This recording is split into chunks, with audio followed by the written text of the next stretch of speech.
What is up? What's going on? How are we doing today? Digital Adel back here with some more 2024 NBA draft coverage for you. We're going to be joined today by Matt Hanifan from 5 Reasons Sports, amongst a variety of different other things. I'll have him introduce himself to y'all once he gets in here. I wanted to talk to you a little bit before we get into the actual draft recap and talk about, give my thoughts and his thoughts on this thing. So, what I really want to talk about first real quick is the state of the channel. So I wanted to give a big shout out to all of our subscribers. We have over 3,355 subscribers on the channel. And I can't tell you how much that means to me. Really, really appreciate everything that you guys have done. And, I'm really blessed and honored to have the opportunity to, give my expertise and evaluation on these picks and to see that you guys really enjoy that and you're really getting something from it. So that's really important to me. So big shout out to Busy. He's subscribed. He's our latest subscriber on our YouTube channel. A big shout out to Scary. They are our latest channel member.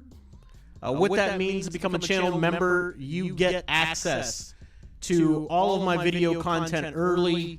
You get brought into the decision-making process. I ask questions to you, and eventually we're going to have member-only live streams. So these are things that we're going to do. It is going to be part of our channel, and we are going to continue to do that moving forward. A little bit about me, right now I have a corporate job, so I work 40 hours a week. So this is a passion project of mine that I'd like to turn into my full-time job. So eventually I want to do this stuff full-time. I want to get back into coaching in a capacity, not necessarily coaching teams, but more player development and things of that nature. So that's where this is headed for me. But first I got to try to make a business out of it so that I can transition out of my corporate job, right? And, wanted to go to NBA Summer League. That's not going to happen this year. Next year, we're definitely going to be there, and we'll be there in person to bring you the outlook on the rookies and how they look compared to our evaluation on tape from their college and European and professional leagues. But without further ado here, so one of the ways, like I said, you can support the channel is if you want to become a channel member. If you want to, do any of those streamer-like things, want to super chat me, any of that stuff, that all helps supports. We got a merch shop up, all that. But also, I've become an Amazon affiliate recently, and so one of the things that is going to be coming to the channel, things you already do, we're going to talk about. Try to get you guys some discount codes and do some giveaways and stuff like that. That's going to be on the agenda. But without further ado, let's get into the draft recap. Let me bring Matt onto the scene. Give me 1 second here. Make sure he's ready to roll.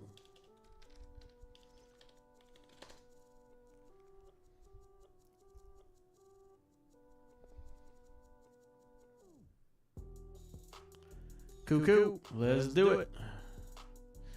All right, he seems ready to roll. What's up, Matt? For some reason, I can't hear you. Hold on 1 second. There we go. Try it again. Yeah, it's really odd. I can't hear you. I don't understand why. This happened with Eternal. Give me 1 second. Hold on. This happened with Eternal. All right, I brought you up on screen. Let me see if I can hear you now. Can you hear me? Test. Yeah, yes, there you are. There we are. Look at that. I can hear you. Yeah, I can hear you. You can hear me. We're all good, ready to roll. Sweet. So I just wanted to, introduce my audience to you, Matt Hanifan. If you want to introduce yourself, tell them a little bit about yourself and your work. Yeah, my name is Matt Hanifan. I I am a sports writer. I'm a journalist. I work for Five Reasons. I'm on the playback coverage. If you all don't know what the watch playback is, it's where we go and we watch games together as a as one big happy family. And we do other streams there. We're going to be doing summer league there. We're going to be doing Olympics. We do like new stuff, or at least we try to each day throughout the summer. I joined Five Reasons last summer. I've been writing for Hot Hoops for 3 years, which is a Miami Heat blog site. I'm going to be entering my third full season doing that this upcoming year, and then I'm writing for a couple other places.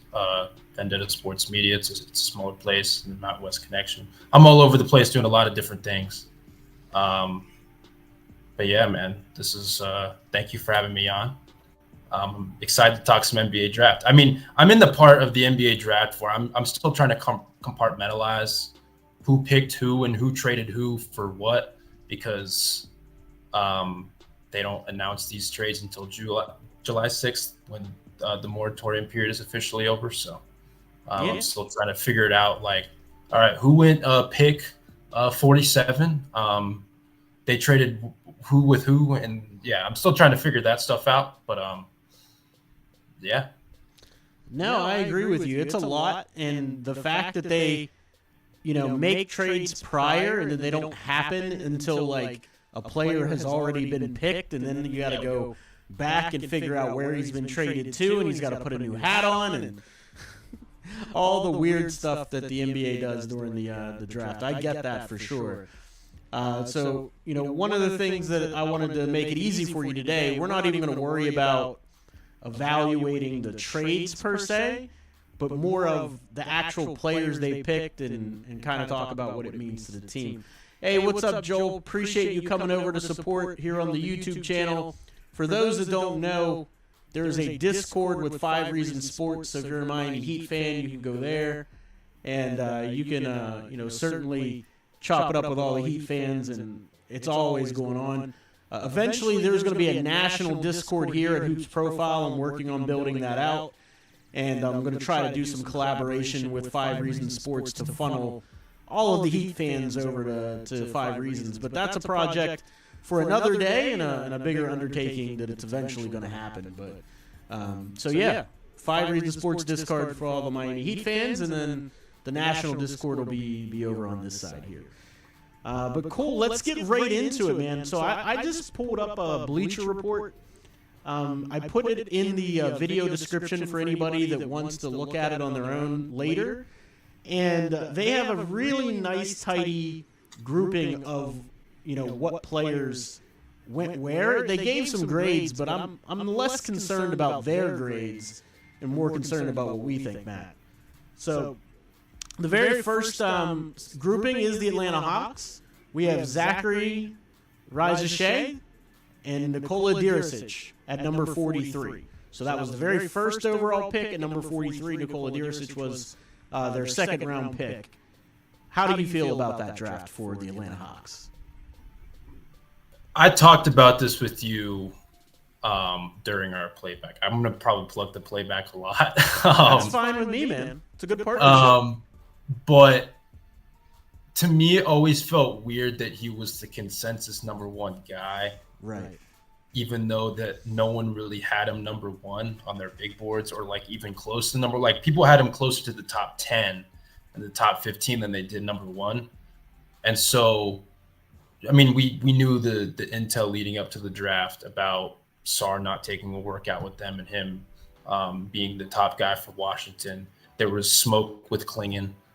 With Rizashea, like he was a 3-and-D guy overseas, not much creation ability, but like you could see, like there's some potential there. Like he wasn't like he wasn't like not a top 10 prospect. Like he was in that 5 to 10 range, at least for me.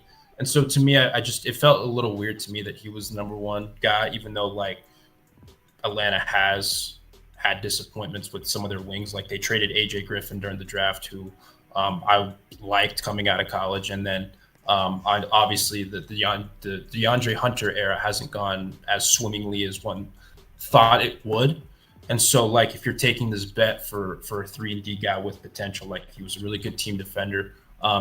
You and I have talked about like him being a knockdown shooter towards the end of his run in Europe. But it was just weird to me that he was number 1 pick. But like, maybe we look back on this in 5 years saying that like, oh, okay, like we should have like believed in their development a little bit more. Or we can also look back on this and be like, why didn't they take player X? Like that's just the baggage that comes with the number 1 pick. Right. And so I was a little confused by that part. I like Jurisic at 43. Like he's a guy that you and I both like. Right. He can do a lot with the ball. Like he's a very creative passer. I think it was a little bit of an inconsistent shooter, but like you could see the flashes there. And like, obviously we saw during the combine scrimmages that like, he was like, he looked promising. And if you're getting a guy like him at 43, like that's a fine swing. Like, I don't think he's going to be like some draft and stash guy. I mean, even though he played overseas as well. And so like, I think they're betting a lot on their international or betting a lot on their development for these international guys. And we'll just see how it turns out. And I think you can take a little bit of that risk if you were a team that jumped up 10 spots in the lottery, but at the same time, that's always a risk. So I'm just interested to see how this goes with them. Yeah, absolutely. And so for me, here's my thing. There's absolutely nothing wrong in my opinion with Zach being the pick because of his upside and because of his age and how well he played in Europe. But there's a guy that I had rated number 1 on my big board that does similar things to Zach outside of the proficient outside shooting that to me was the best player in the entire draft, and that was Stephon Castle. And so for a team that's going to be rebuilding, you know, they're blowing it apart. Trae Young's likely gone. They've already gotten rid of a lot of the other major pieces. You need a guy that's going to be that alpha, right? He's going to be that dog for you. And Stephon Castle to me is that. He can defend 1 through 4. He is locked down in each one of those scenarios. Doesn't matter whether it's 1 through 4. He's going to be a lockdown defender for you.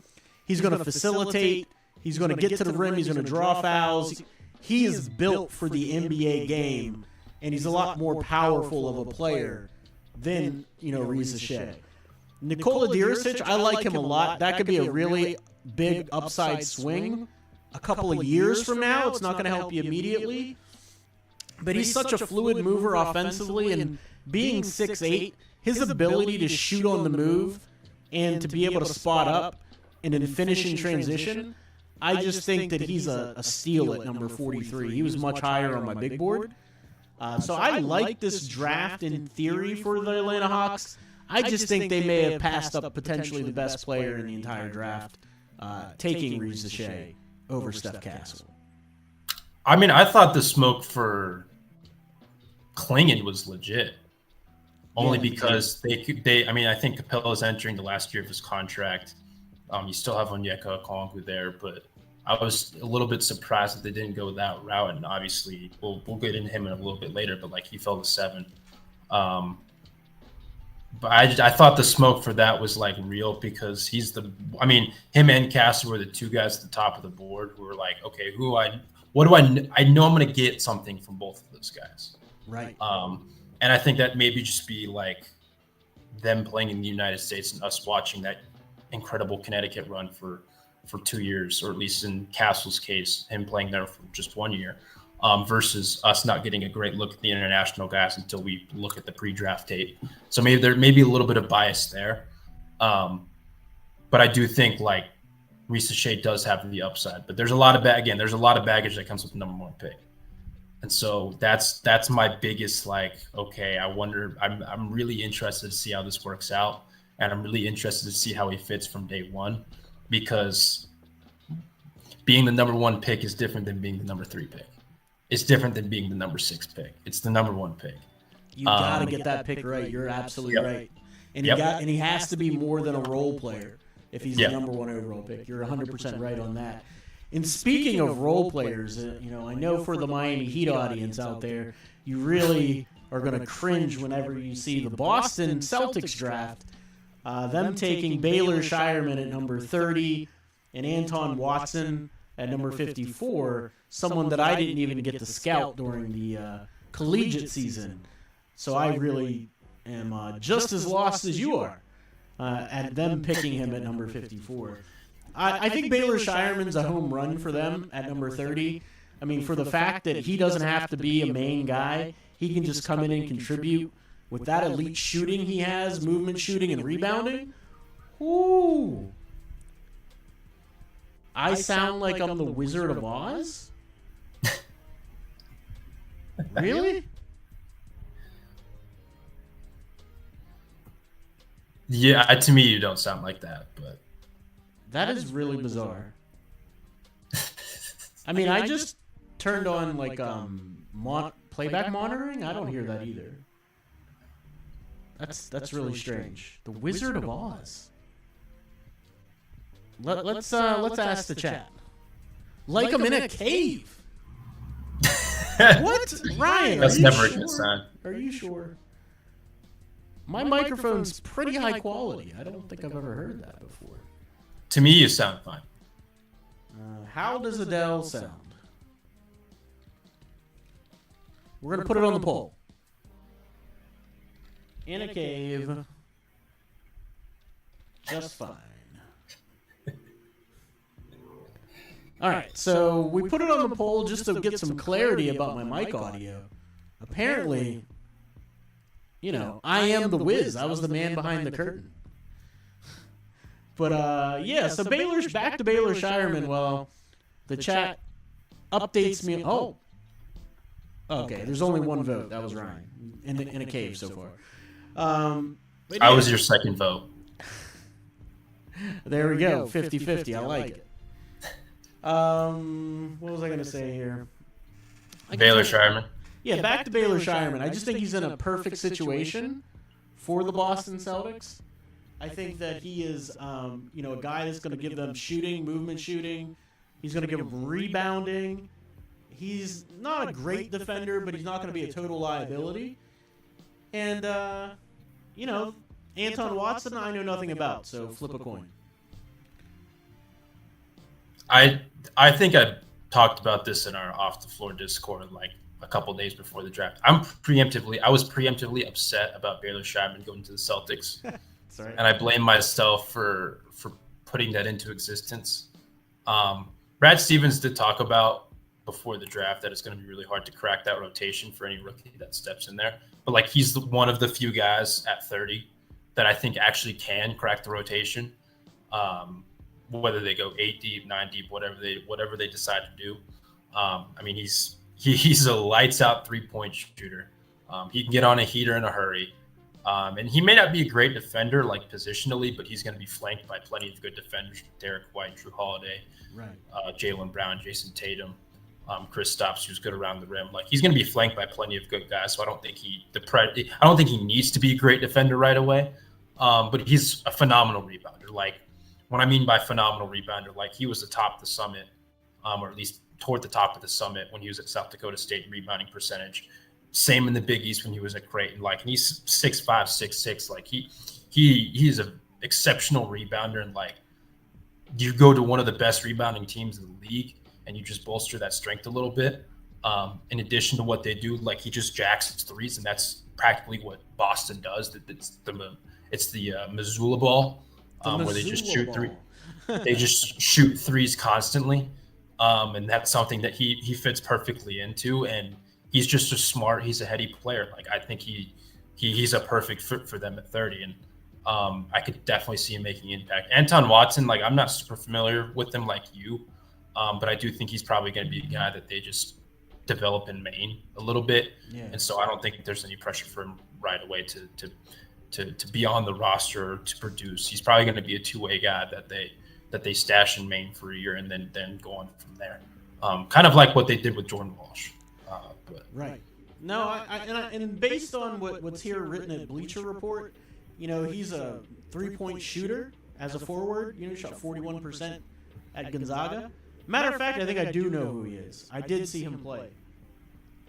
I actually watched 2 of his games, and I had no idea he was even NBA caliber. That's how little he stood out to me in terms of the rest of his play. They must have strictly went by, we need outside shooting, let's see what we can develop. Maybe he'll hit. Like, that's what I got from Anton Watson. And so, yeah, maybe it'll work out, but that fits exactly what they need. They don't need anybody on ball.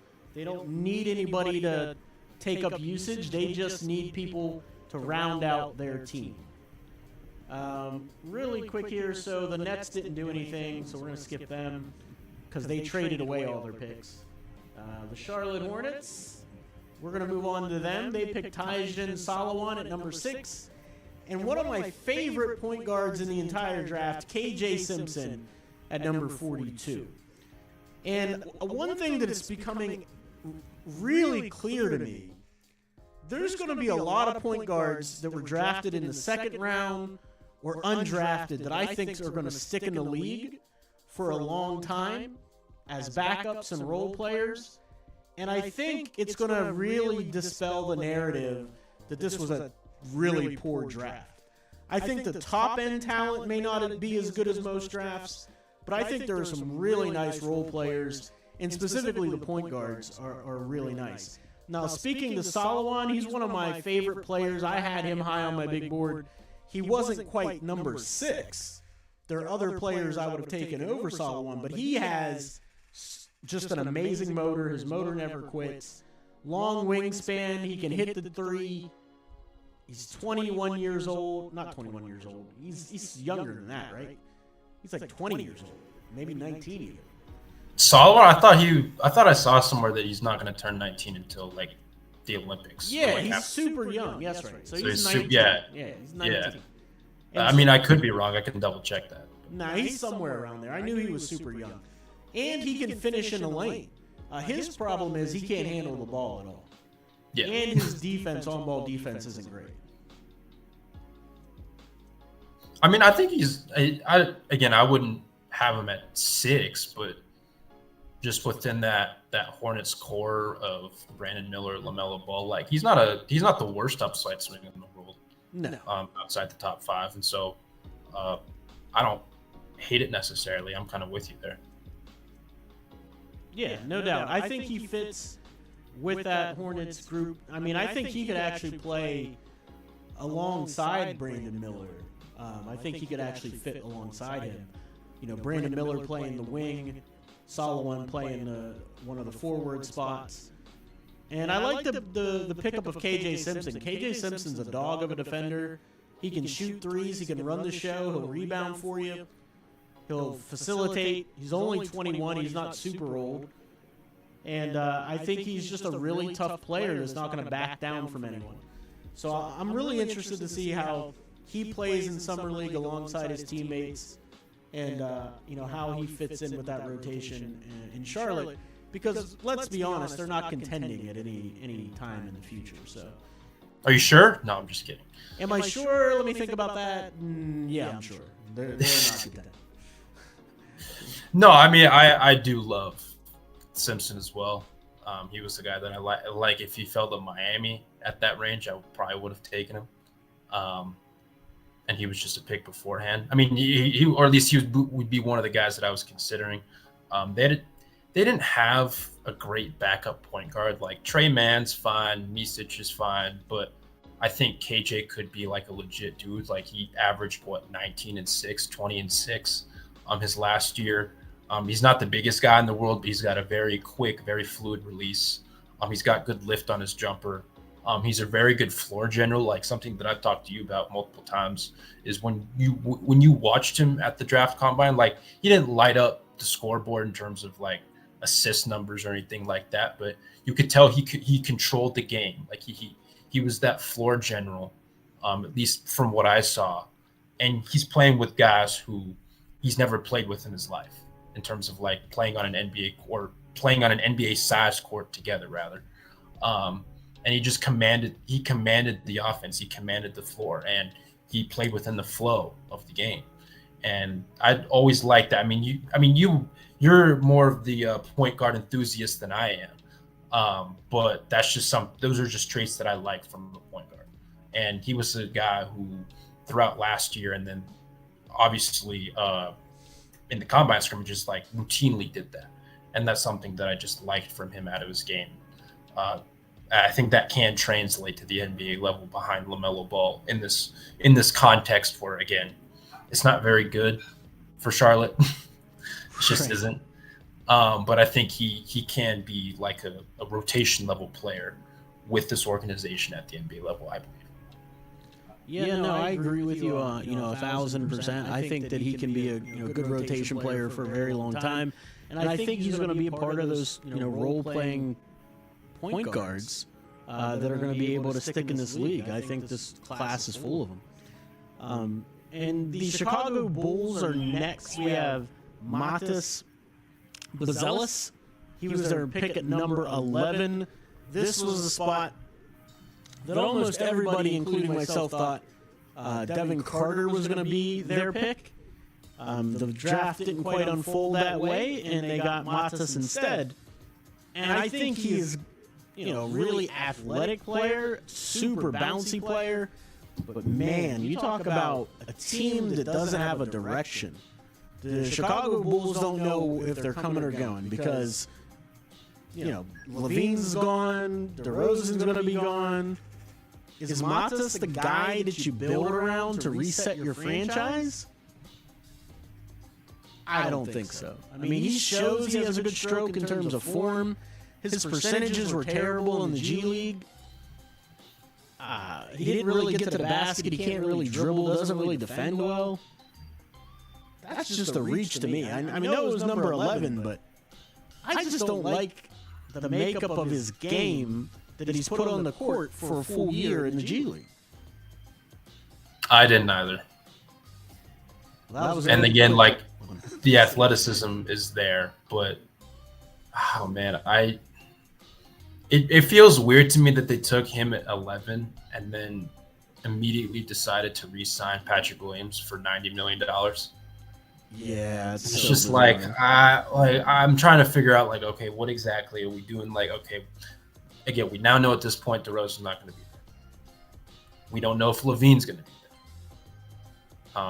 Obviously, Kobe White's there. I would assume moves like guys who were contributors last year likely going to be there, but I'm just trying to figure out the rationale. And like, there was some creation stuff and there was some playmaking stuff that like I liked from him, but it wasn't flashes. It wasn't like incredibly consistent. And then the shot, to your point, just wasn't good.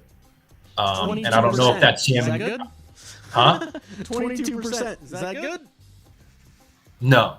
And I just wonder how much with these guys that jump from high school to the G League Ignite or just from high school to pros right away, like the 3-point adjustment because it is so much further back. And like, I just wonder how like if they get another year under their, I mean, we won't know until we know, but like another year or two under their belt, you see those percentages begin to progress to the mean a little bit. Right. And that's just what I wonder with him because correct me if I'm wrong, but he was like a good shooter in high school, right? Or at least he was, yeah, and he's got really nice form. Yeah. And so that's where it's like. It reminds me of Cole Swider. Cole Swider has really nice form, undrafted for the Miami Heat. But when he gets his minutes in the NBA, he just can't hit anything. Well, I don't know how much of that's for like a big, like him just entering a 20-point game when he's cold, but you're right. It's just, I don't know. I don't know what to think about Buzelis' shooting.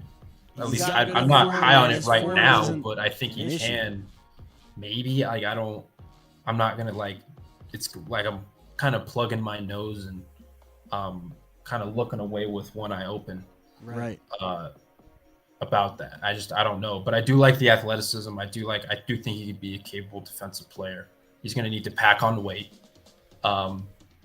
Like a lot of these guys will. And then I think some of the playmaking stuff, some of like the second side, third side, like stuff can at least be effective. Or not be effective, but like there's some flashes there. Yeah. Where I think it'd be like a decent skill set for him. And so I don't know. I'm interested to see how his career kind of unfolds. He's still young, so there's still time. But with Chicago, again, you immediately re-sign Patrick Williams for $90 million, and I'm like, what? Right. Like, okay, what are we doing? Right. Like, what's the direction that we're going here? Yeah, no, you make a great point. And, it'll be very interesting to see how his career turns out. just for people to understand, I root for all these kids to succeed. I just I tell don't. you what I'm I just see. kidding. No, I know. It's I'm for just the kidding. audience, you know what I mean? And so, I want you guys to understand that I want them all to succeed. I want them all to be successful, have all the money they can.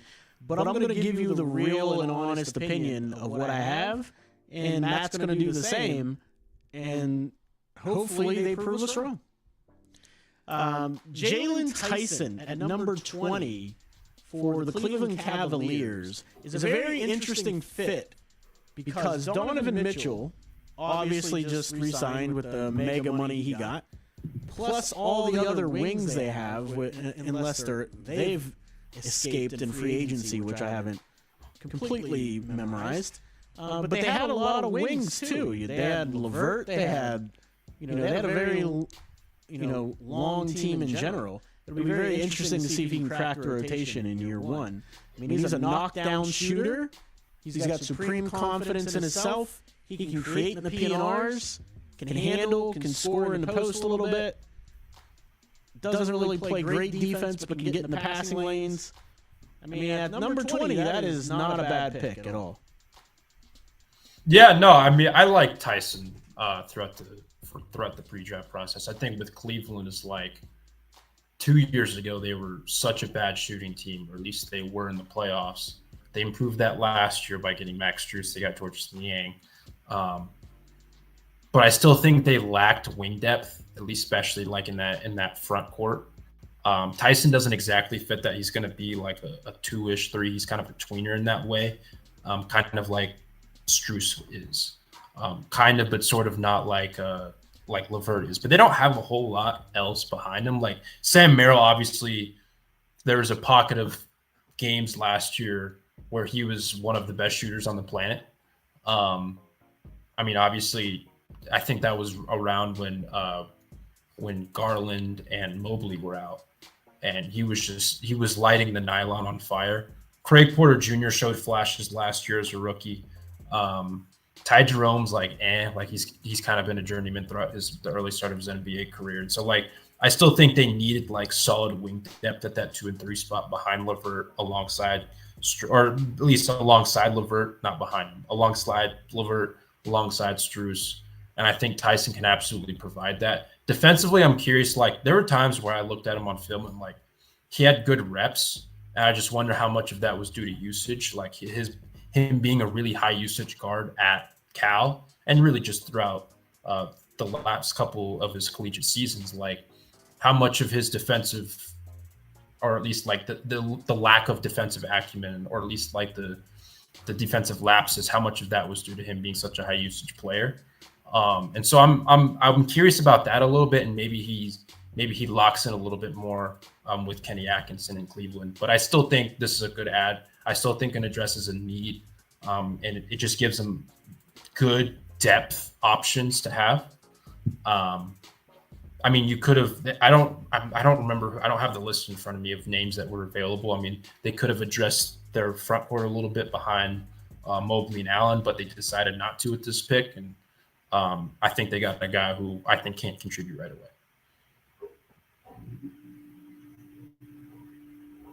You're on mute. I just realized. So, 2 things. 1, you make a great point. 2, the audience was right. I didn't sound like I was in a cave, but my microphone was feeding back from somewhere. So that was the problem. I'm not sure if I solved it. I think I did. But hopefully we should be good now. Someone type in the chat if I am no longer echoing, because that was the issue. There was some feedback loop occurring. But anyway, moving on to the Dallas Mavericks, they picked a guy sneakily that I think is going to be a very, very good player in this league for the fact that he makes tough shots and he can knock down the 3 ball and he can play some defense, and that's Melvin Ajenka. Oh, see, there it goes. Sounds good. It was a feedback. So my webcam, since I don't usually use it, for those that want a little bit of behind the curtain, it had a microphone in it, and I didn't mute it. That's why you were hearing my sound twice. But, yeah, we're good now. So Melvin Ajinka, I mean, he has good size to him. He's like 6'6" or 6'7", lefty shooter. He's got a pretty stroke, man, and he can make some tough shots. So I think he's another one to watch. Do you know anything about him, Matt? What are your thoughts? I was gonna say I don't know enough about him to give him great analysis, so I was just gonna lean on you for that. No worries. Yeah, no, that is it. So he played in Europe. I mean, he was. Thanks, Sayles. I appreciate that. I probably should have checked it out earlier, but you guys stuck around through it. You guys are some real troopers. But yeah, so Melvin, he's got some length to him. He, like I said, at 6'7", he can flat out shoot it as a lefty. On the move, off the dribble, spotting up. He's a really good shooter. He's been inconsistent, and that's the main thing. Can he get consistency?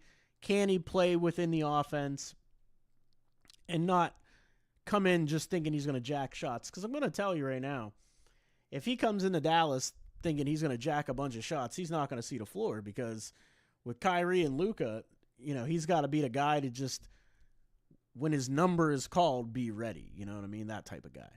But he is a strictly 3-and-D guy. He doesn't really get to the cup. Do you think, I mean, again, we're trying to evaluate guys and look at guys who are drafted in the 50s at this point with him. Considering he has that little bit of a raw skill set, but do you think he's going to start the season in the G League?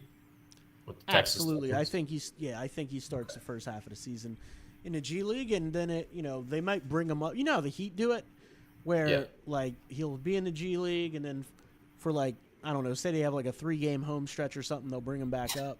Yeah. I think that's the route they'll go, because his shooting is so good. I think he's going to put up numbers in the G League, and they're going to be like, all right, well, it's not really helping him being down there. Mm-hmm. Because he can play D. He's not a bad defender. Mm-hmm. So if you can play defense and knock down open shots, there is a role for you on the roster for the Dallas Mavericks. It's just any NBA team, if I'm being honest. Yeah, or at least NBA there can team, but there can be a role. There can be a role. But especially for a team that is so on-ball dominant by two people, you need people that can operate without the ball and knock down shots. And so I think that's just a very valuable skill.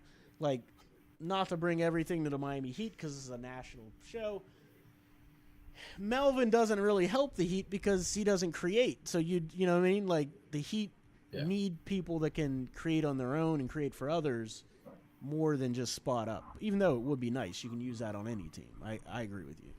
Yeah, I don't want to talk about that piece of crap team. Next. Well, I'm just kidding. Your thoughts on the front office? Go. No, I'm just kidding. So, the rich get richer.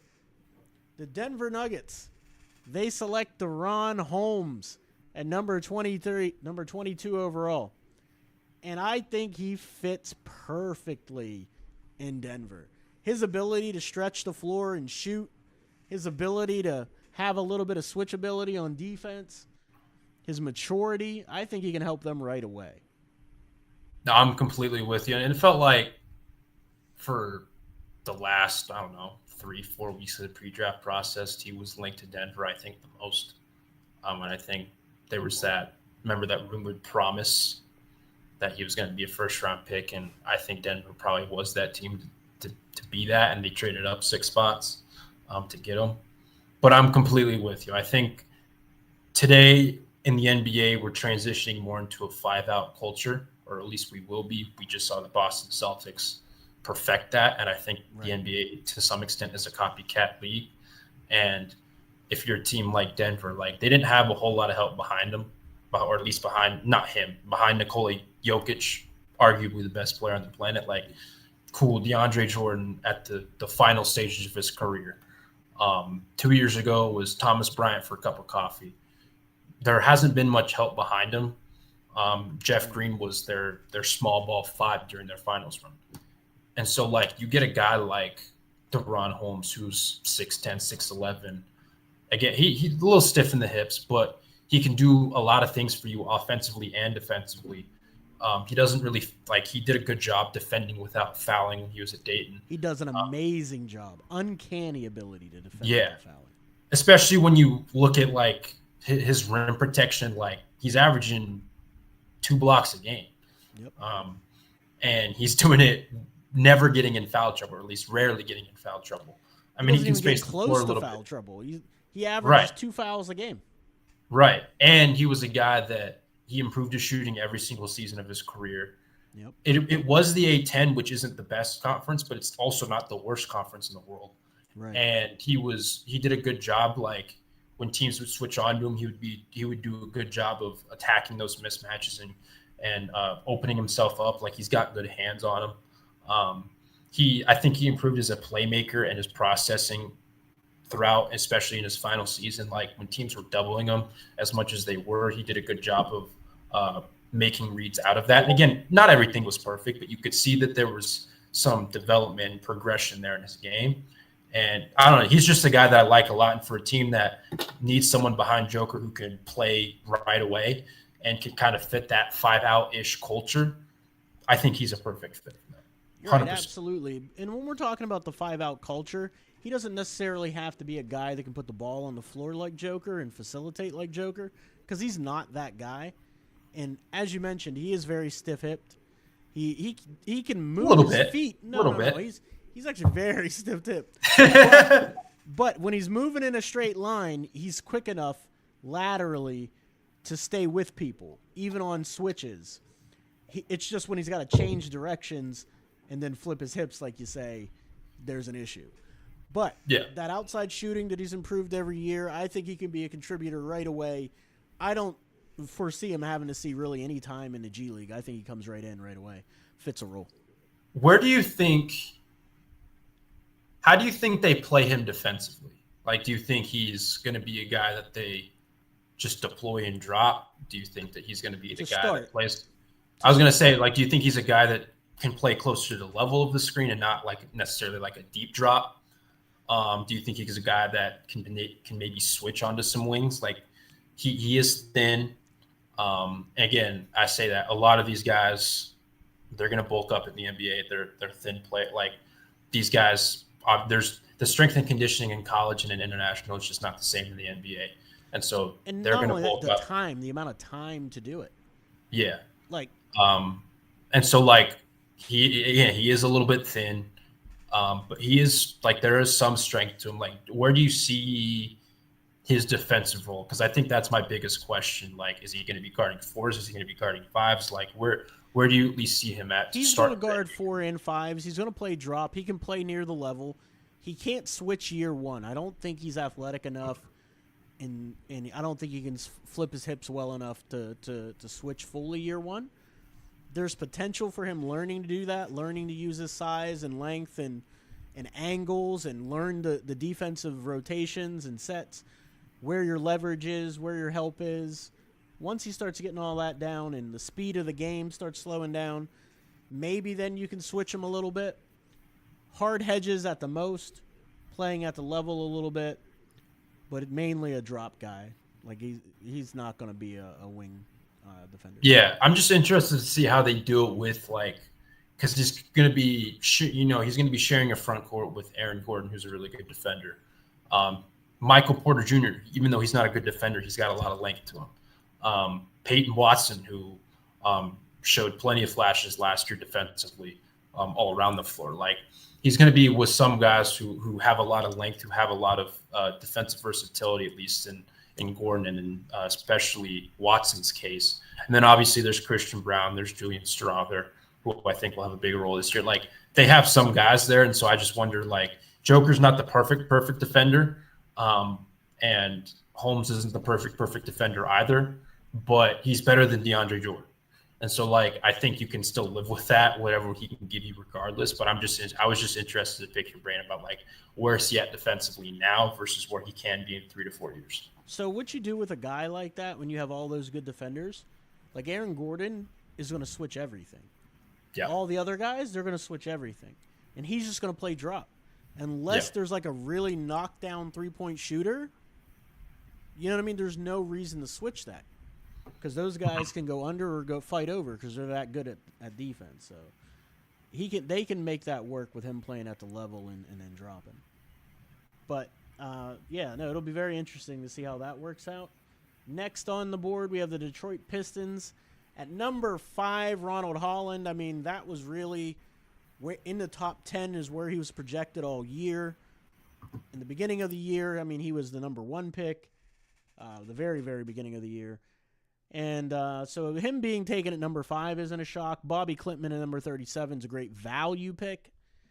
I think Ronald Holland is a dog defensively, so adding him next to Asor Thompson, Cade Cunningham, Duran, and Ivy, man, they got a tough backcourt. They got tough wings. They got a tough big man. Like, they're defensively now, they're really solid all across the board. Offensively, Holland can get out on the break. So they're going to be a nightmare as a team to get out on the break. My question is, here's my question, Matt. Who's going to shoot the ball from 3 for them? It's going to be Cade Cunningham, and that's it. The same thing as last year. Yeah. And that's where the same thing as last year. Right, and that's where it's just like, I don't love this spot for Ron.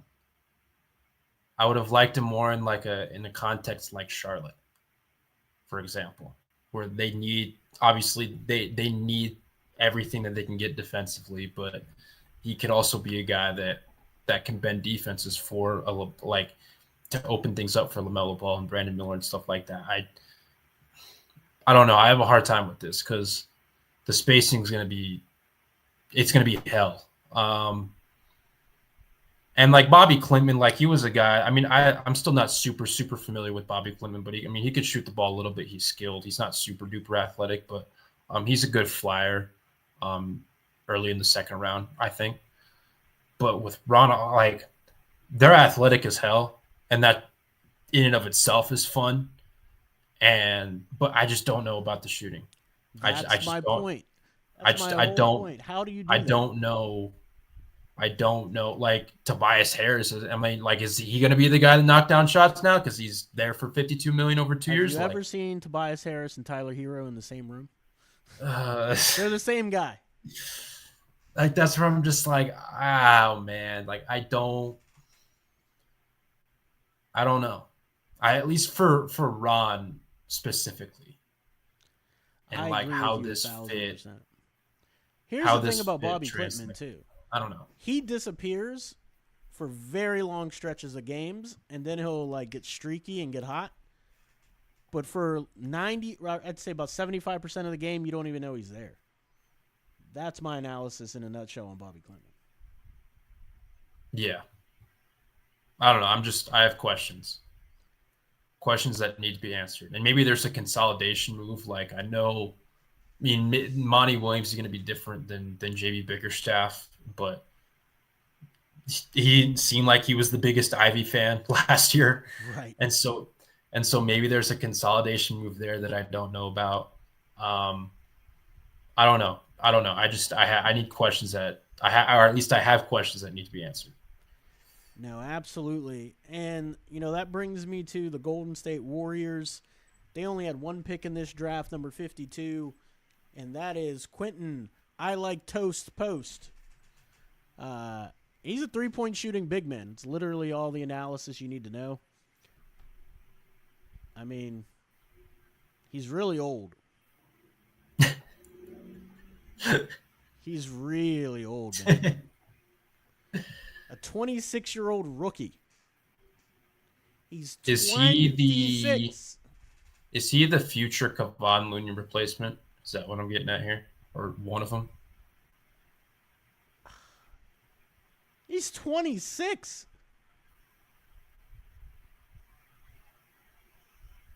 It's older than me. That's wild. There was a dude, Division II at California University of Pennsylvania, where I went to school, my alma mater, and they were Division II Final Four contenders when I was there. We had a 33-year-old power forward. He was 33 years old. How does that make sense? Because I mean, you don't lose your eligibility if you never play. He was good enough to play. He just didn't, make very good decisions as a youngster. Which I get that. I didn't make the best decisions either.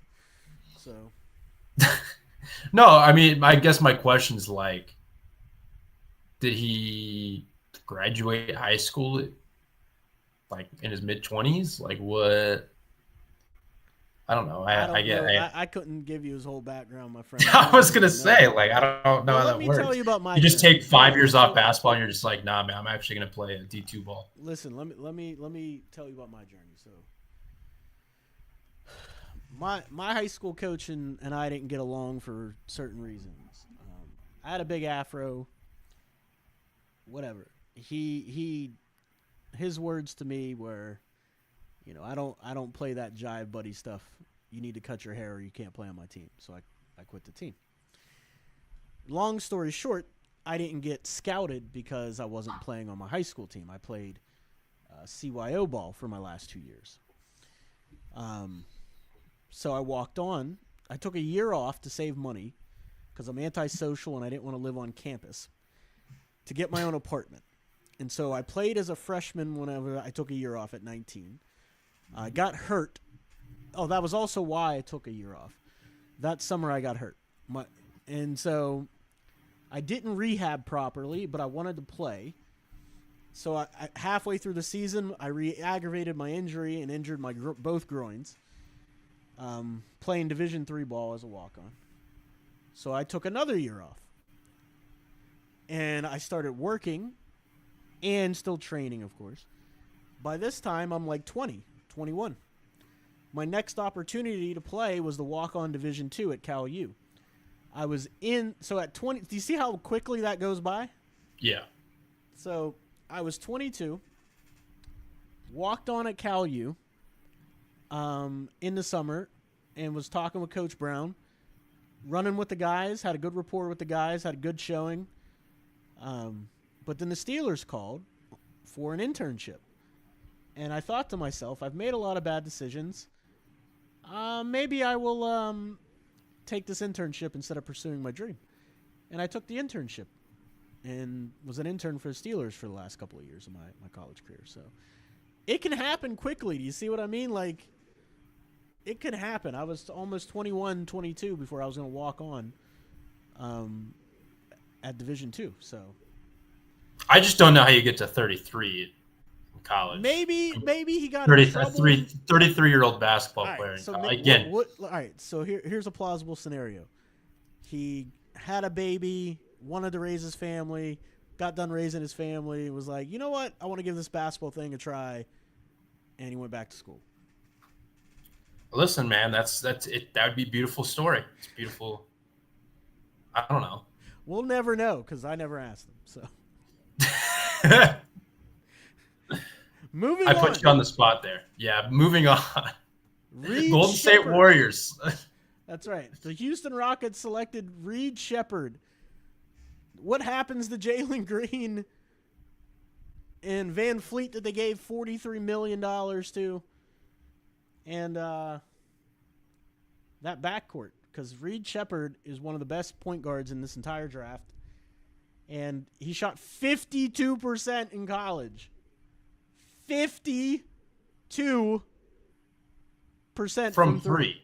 Yeah, I was going to say from three. Unbelievable basketball player. Court vision, can run the show. He's going to get to learn behind Van Fleet. I think Jalen Green needs to stay. I think he would actually pair really well with Jalen Green. Very sneaky defender. I don't think people understand. 3.5 steals a game. 3.5 steals per game. I like it. I see. This is interesting to me because I wonder what they do with Van Vliet a year from now, because he did sign only a 3-year contract. They still may want to keep him. They may not. They may want to. They may be will at least be willing to move off him and give the keys to Amen Thompson, give the keys to Reed Shepherd. but that's neither here nor there at this point. I love this pick for them. I think I talked myself into it a lot more when it happened. Like at first, I'm like, okay, like this is going to be a really small backcourt. Right. Like I wonder how this shapes out. But I think at this point, I've talked myself into it. I think he can be like a legit, really good player off the bench for them as a rookie, and could be like a 6-man, 7-man bench player who can be really impact and can like kind of be that igniter, like light a spark if they need it. Like they need shooting badly. That's something that we saw last year. They needed a lot. They need some playmaking outside of Fred VanVleet and Şengün, and like Amin Thompson's really good, but like you need more playmaking, I think, from that backcourt. And I think he can definitely provide that. And then defensively, like they're a really good defensive team already. They have like some size there with Thompson, but like I still think he can fit really well with like Dylan Brooks, with Jalen Green. Like I don't know, I think he could be kind of that igniter. And he's not a guy that, I mean, I think he can play off ball, but his on ball juice is very encouraging. Like he can do a little bit of both. And there wasn't a single area on the court where he wasn't knocking down everything last year. And that's where it's like, I'm willing to take a bet on that guy at 3 if I already have a really good team and I'm looking for a guy that can produce right away. And even at, I think, 19, 20 years old, he can definitely be a rookie that pops. You know what's funny about that? We talk about it's a really small backcourt. Who was his running mate at Kentucky coming off the bench that made Dillingham? Yeah. He can do it. They've done it. They've done it in college. He can do it in the NBA. Fred VanVleet is one of my favorite players in the league. I wouldn't call it nepotism. What do you call it? Arrogance. I don't know. He plays a lot like I played. Like that's how I played whenever I was pooping. So I really love VanVleet. I'm sure he played at a much higher level than me. Yeah, obviously. Division I, walked on, went undrafted and became a freaking multi-millionaire all-star point guard. Yeah, championship point guard. Slightly better. Yeah, just a little bit. Yeah, just a little bit. But anyway, I like his style of play is my point. It resonates with me. He can play with anybody. I think he can make anybody better. I think he's going to be able to make that work at times. Of course, not all the time, but I could definitely see in crunch time, once they get trust in Reed, where he's on the floor with VanVleet in crunch time. I could definitely see that. Yeah. And VanVleet's another guy that'll get in your jersey a little bit defensively. Oh yeah. Like he's not, he might be small, but he's not someone who's going to back down from anything. Not at all. He's willing to stick his teeth in the mud. Who was the college coach? Reed. I don't remember who. Shaka Smart. Shaka Smart. Okay, I was like, I was like VCU. You gotta play defense. Yeah. For Shaka Smart. Yeah. All right, the Indiana Pacers go to Australia and take Johnny Furphy at number 35. They come back with Tristan Newton at number 49, which nobody saw coming, and then Enrique Freeman at number 50. For the Indiana Pacers, they literally are like, we're going to take a swing on this guy who slid, who has great upside, because we have a really deep team as it is. If he hits, great. If he doesn't, we don't really care. Same thing with Tristan Newton. Oh, he's got championship pedigree, does a little bit of everything, fits well in our scheme. And then Enrique Freeman, same thing, long wingspan, versatile, switchable. He's not a great shooter, but he can shoot. Fits into that scheme, that versatile, functional size, athletic lineup that they have. Yeah, to me, this feels just like a lot of like they have a deep rotation already. Yep. And so you're just taking flyers on, I think, guys that they're going to develop for at least 1 year, and you may not see a whole lot of. And I think they've actually done a good job, like we saw flashes from Ben Shepherd last year, who I was a fan. Big fan. I'm a big fan of Ben Shepherd. During the pre-draft process of him. Like, I've seen, I don't know how true this is because I don't follow it that closely, but just from the Pacers follows I have on Twitter, like, they're really high on Jarris Walker, even though he spent most of the time in the G League. And they're really encouraged with his development. Like, obviously, we've seen what Andrew Nembhard can become. What is Horse Walker? Is he a wing or is he a big? Because he was a big in college, but I was going to say probably a tweener, but yeah, he's more of a wing for the NBA game. Like, we've seen what they can do, not because these guys have spent time in the G League, but we've seen what they can tap into with, like, Obi Toppin, with Aaron Nesmith. Like, they have a good developmental staff over there in Indiana. And I again, I'm not expecting to see Johnny Furphy right away as a rookie, and he may get some run throughout the season. I'm not really expecting a whole lot from Newton or Freeman right away. But again, if you told me that at least one of those guys would be a productive player for 15 games, I wouldn't bat an eye, or at least I wouldn't be surprised. And I think, again, depending on what happens with some of these guys and, like, how they shift things around, because they did just make the Eastern Conference Finals. Who knows? These guys could be in contributing roles, or at least one of them, like Furphy, could be in a contributing role a couple of years from now. No, absolutely. I completely agree.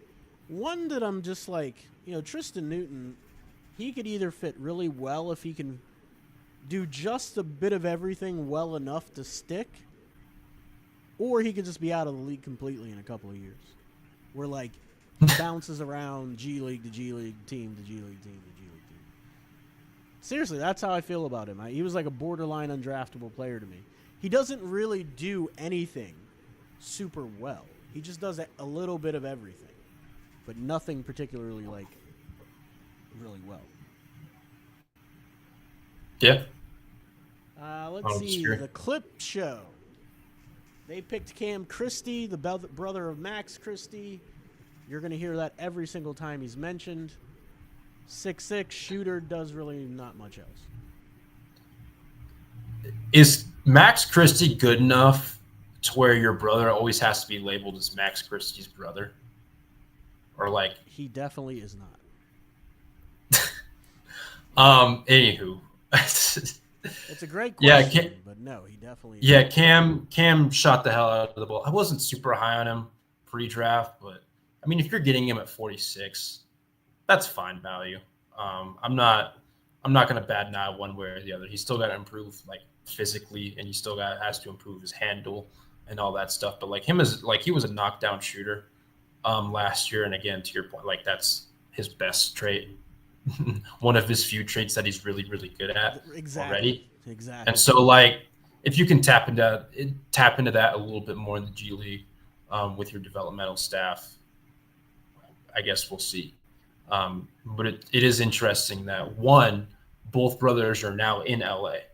Are they going to be, like, I don't know, sharing an apartment? I don't know. Why not, man? I wouldn't spend my dough. Yeah, neither would I. If they're not married, you know what I mean? You share that. And then 2, one of them is Max Christie's brother, and who knows, one of them. At some point, if Cam Christie becomes really good, maybe Max Christie will be Cam Christie's brother. I don't know. That's right. That's my hashtag analysis. I mean, that aggregate, that was amazing analysis. Amazing. We have the LA Lakers with a very somber Dalton Connect because he slid all the way down to number 17. That photo looks so depressing. Dude, he's livid on the inside. He's livid. So they got a steal, in my opinion. I think Dalton Connect, exactly what the Lakers need. Knockdown shooter, athletic wing, can finish, can play the passing lanes, not a great on-ball defender, doesn't need to be with Anthony Davis. I think he's going to come in and contribute immediately. Bronny James, I'm not even going to talk about that. I love Connect. I also find it cool how his number is 4, and they're doing, like, the Connect 4 thing. That's pretty cool. That's pretty funny. I think he fits really well with JJ. Like, I think JJ is going to be a coach that's going to drop a lot of stuff for him, and at least knows how to draw up stuff for him. I think he's going to be a guy that can come in and produce right away as kind of a floor spacer. He's not just a guy who shoots threes. Like, let me just make that, like, he's a guy who can create a little bit off the dribble. He has some sneaky athleticism to him. Like, I don't remember what his max vert was at the combine, but like when you just pull up his game tape, like there are times where he was dunking on dudes' heads. And so I was like, okay, like some sneaky athleticism that you may not like. He doesn't look like he's the bounciest player in the world, or he doesn't give off that vibe when he's playing on the court. But he's got some good bounce to him. I wonder how he is. Like, he played under Rick Barnes. He wasn't the best defender in the world, but I wonder how he is. Feet. Yeah. I wonder how he is at the NBA level and how he matches up in that respect. Bronny James, like, he's going to be spending time in South Bay. So, 4 years, $19 million, guaranteed. Yeah, and that's the second round exception for you. At least that's what I think they used on him. I would have to double check that now that the new CPA allows teams to do that in the second round instead of having used the mid-level exception or cap room to sign players. But that's a different discussion for a different day. But like, again, he's going to be a guy that needs development, shooting, playmaking. I think his best trait is probably his defensive ability. On-ball defense. On-ball defense. And I think, again, I want to see what his progression looks like in 2 to 3 years, because I do think the Lakers have like a solid developmental staff, and I think they've done a decent job developing guys over time. But I think Bronny James, he was drafted there because of his dad. We can all admit that. 100%. 100%. And so, but I want to at least see like what they can tap into, because again, his college season was cut short due to a life-threatening scare, life-threatening heart scare rather. Oh, you mean the first time? Yeah. Yeah, like that stuff's like really scary, and like he dude. couldn't find a consistent rhythm throughout the collegiate season, and like, okay, he's deciding to take his bets to the NBA game. Okay, like it's, and I've said this before, like when you see a guy with that few production, like that level of production, that at that size without that many reps, like there's not a great track record for those guys. And so he's going to need a lot of reps in South Bay with the G League squad. And so that's where I'm curious to see how that transpires over a 2 to 3 year span. Well, so there's a couple of things I want to talk to you about, right? First one is Dalton Connect has a 39-inch vertical. He's very bouncy. He will. Okay, I see. I didn't know what his on your head. I didn't. Yeah, I was gonna say I didn't know what it was. But he was a guy that, like, when you watched him play, just because of his methodical pace, he didn't look like he was a guy that could jump out of the gym like that. But there are definitely times where you put on the tape and you're just like, whoa, like he just dunked on that dude's head. Like, yep. Okay. Yep. I didn't know his vert off the top of my head, so I beg your pardon there. But all good, man. All good. No, he's going to surprise people. He should have never have slid to 17, in my opinion. No, he's a legit player that's going to be a very good contributor, I think. But we talked about this on Playback. Playback.tv/5RSN. Was Bronny James the best player on his high school team? Question number one. Or what? I can't remember who was on his high school. You asked me this question rhetorically. So the answer is no. Mikey Williams was on his basketball team. That's right. The kid that just got drafted last year, I forget his name. He was on his high school team. And then you asked the kid that got drafted last year from his high school team, did he have a better college career than Bronny? The answer is yes. Do you see where I'm going with this? Yeah. It's going to be a tough road ahead for Bronny, it being 6'1", not a great off the dribble guy, not a great facilitator, not a great shooter. He's a good shooter, but not a great shooter. Is he a good shooter? He is. When he gets his feet set, he's a good shooter. I don't know. He's got good form. That might be true. I do agree with that. I'm still not willing to say he's a good shooter yet. I need to see. I agree with what you're saying. He didn't have great numbers at USC, that's for sure. All right, let's move on. I'm sick of talking about the Lakers. The Memphis Grizzlies. Eternal, where you at? We're the real Eternal. Please stand up. Zach Edey at number 9. Matt? Hell yeah, baby. Western Conference champions or future Western Conference champion Memphis Grizzlies, led by none other than Zach Edey. Clip it. Aggregate it. Number 1 player on my board. No, I'm just kidding. I actually do think this is not, like, all jokes aside. Please don't aggregate any of what I just said. But all jokes aside, I do think this is a solid spot for him. Yeah. Like, if I'm looking at like teams in the top 10, top 15, like this was one of my favorite spots for him, objectively, because I do think he can play alongside Jaren Jackson Jr. He's going to do a really good job, I think, freeing Desmond Bane and John Morant up on screens. Like, he's a bone-crushing screen setter. Is he? And like, Memphis has made it work with bigs who are slow-footed and just big and burly. Like, Steven Adams was very good for them for years up until his injury. He's an excellent screen setter, though, and he's always been an excellent screen setter. He is, but I think maybe I'm not trying to compare him as screen setters, but like, I think Edey can be really good too, and I think him having better guard play with Ja, with Bane, is better than Braden Smith and Fletcher Lawyer. No disrespect to those guys, but like, you're not wrong. You're not wrong. So, like, I think that'll help him out a lot, but I still do have the questions. You and I both have the questions about his mobility,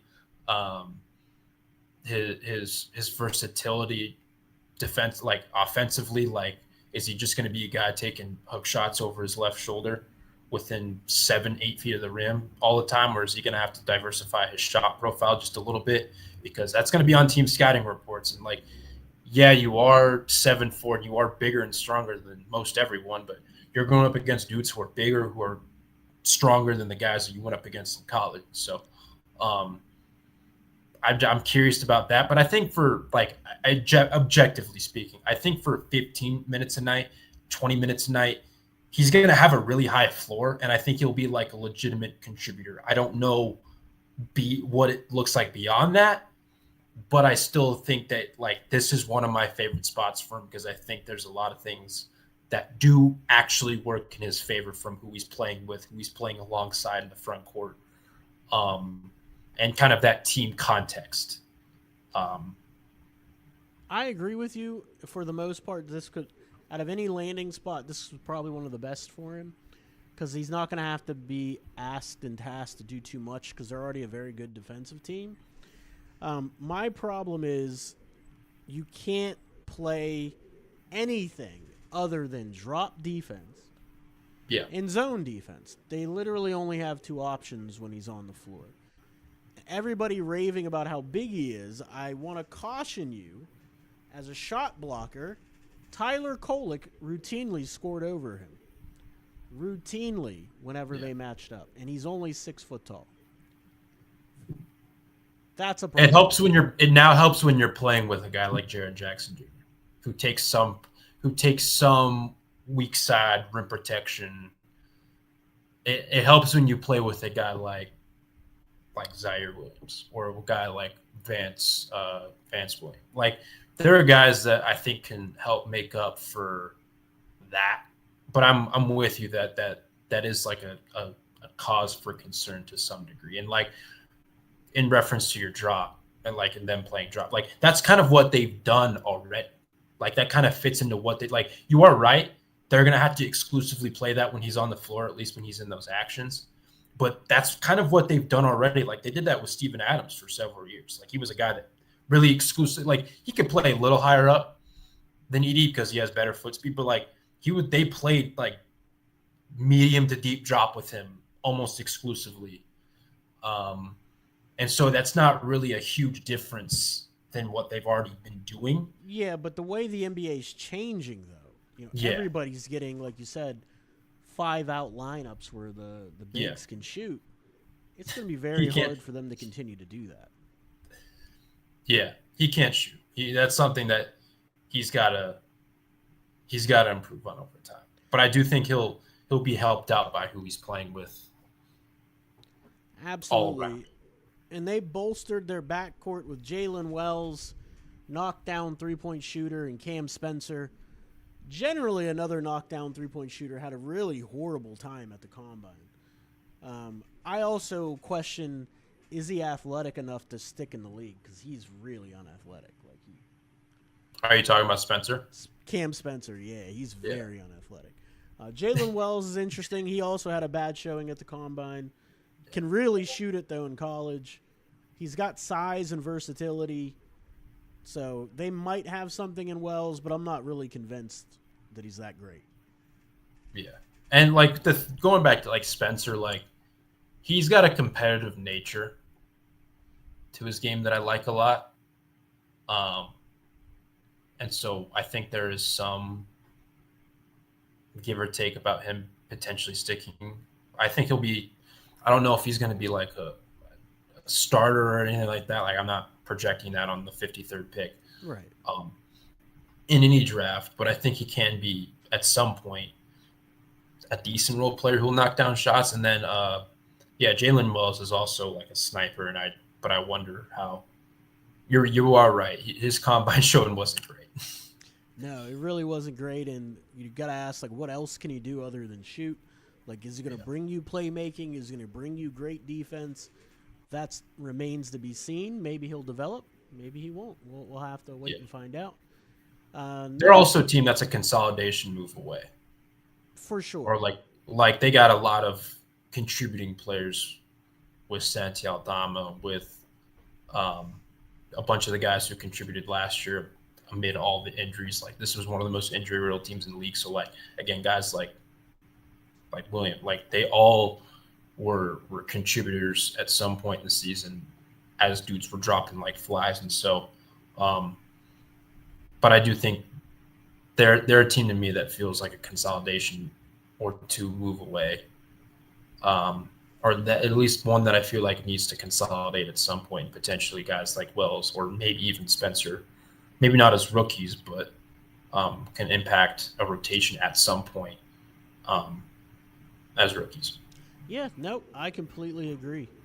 Let's take a look here. The Miami Heat, they selected number 15, but number 1 in your hearts, Boo! Kelly Ware. And in the second round at number 44, Pele Larson. I'll try to make this as quick as possible. I think the Heat upgraded their functional size with both of these picks. And I think they upped their outside shooting game and the versatility of their lineups. I think they did that. One, because Kelly Ware is a 7-footer that can shoot the three, and Pele Larson is a versatile wing that can, knock down shoot, spot up shoot, movement shoot. Gives you a little bit in the PNR. And I think that's the big takeaway from this Miami Heat draft. Functional size with shooting. Now, I've got my concerns about Kelly Ware. One, because he doesn't always play hard. He doesn't get off blocks outs. Doesn't always run the floor. If the Heat can fix that, they got a home run. If they can't, we got a problem. Yeah. And with them, I didn't have Kelly Ware high on my personal board because I'm not in those meetings. I'm not in those interviews. I'm not seeing how he tests in front of a bunch of teams. Like, the motor stuff was going to follow him all throughout his sophomore season. It did. It was going to follow him all throughout the pre-draft process.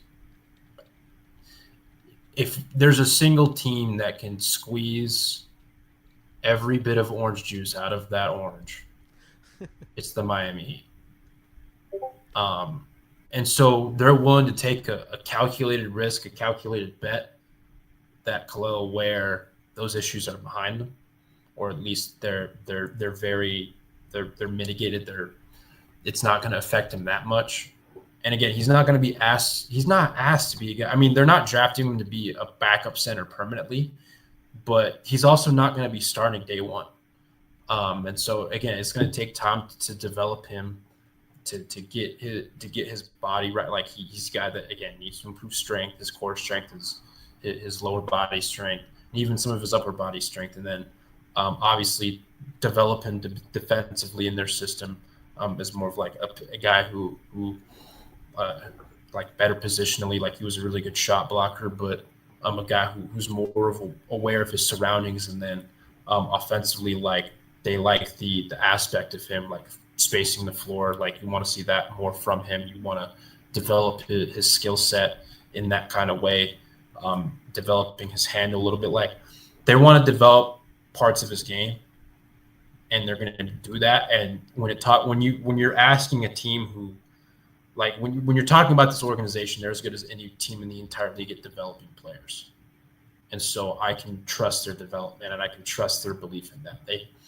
They've missed on one draft pick in the last 5 or 6 years, maybe 2 if you count KZ. I was going to say, have you forgot about KZ Akpala? Yeah, but like I trust their judgment here. And again, Khalil wasn't high on my like personal board, but a guy with his talent, a guy with his skill set, if you can tap into everything, like he averaged 16 and 10 with the motor concerns. That's the thing, right? 16 and 10 while he had with concern. 1.5 blocks, 2 blocks, whatever it was. Like this, if you can tap into something here, you got yourselves a really talented player, and you got yourselves a player who, to your point, is positional versatile. I agree 100%. Versatile, you be versatile with your lineups. And then with Pele, like, do a little bit of everything, man. You can do a little bit of everything. He shoots the hell out of the ball. He can defend. He can be a secondary playmaker. He's a solid rebounder. Like, he can do a little bit of everything, and he's a guy that can play on and off the ball. He's your typical glue guy that you want. And getting him at 44, a guy who can come in and potentially produce right away, depending on what the rest of the roster looks like, you got yourselves a player. And I think he can be – I'm very high on that pick. Very, very high. And so here's my thing. I think it was a little earlier for when I had him on my big board, because I had him 31st on my big board. But the Heat are taking a swing on there's only so many 7-footers on the planet, and there's even less of them that have the skill set that he has. Right. So I think they are taking a risk with the motor concerns because of that talent and what it could mean for unlocking Bam and the entire offense. And it helps you functionally on defense against these bigger teams because you now have bigger functional size. But so here's what I want to do. I'm going to leave it here for today. We'll do the second half of the draft at a later time because we're going to head over to playback.tv/5RSN. And we're going to chop it up with Eternal for all of our Miami Heat audience. But I want to thank everybody for all the support. It's been a crazy year in a good way. Don't forget to like and subscribe and become a channel member so you can get exclusive behind-the-scenes stuff as well as support the channel. That's one of the ways you can support the channel. We've got merch coming as well. I'm working on hoodies like this Draft Sicko hoodie I have. All kind of stuff. Became affiliate partner with Amazon. Working on that, trying to get you guys some discounts and some giveaways. So all that good stuff is coming in the future. I will see you next time. See you later. I'll see you over on Playback, Matt. Thank you for having me. Thank you for coming. You can follow Matt at 5 Reasons Sports. Also at, what is it called? Hot Hoops? Hot Hoops. That was it. Hot Hoops. Not the naughty sites, but Hot Hoops, the basketball site. Yes. He's a writer for them and, again, a contributor at 5 Reasons Sports. So take it easy. I will see y'all later and be well.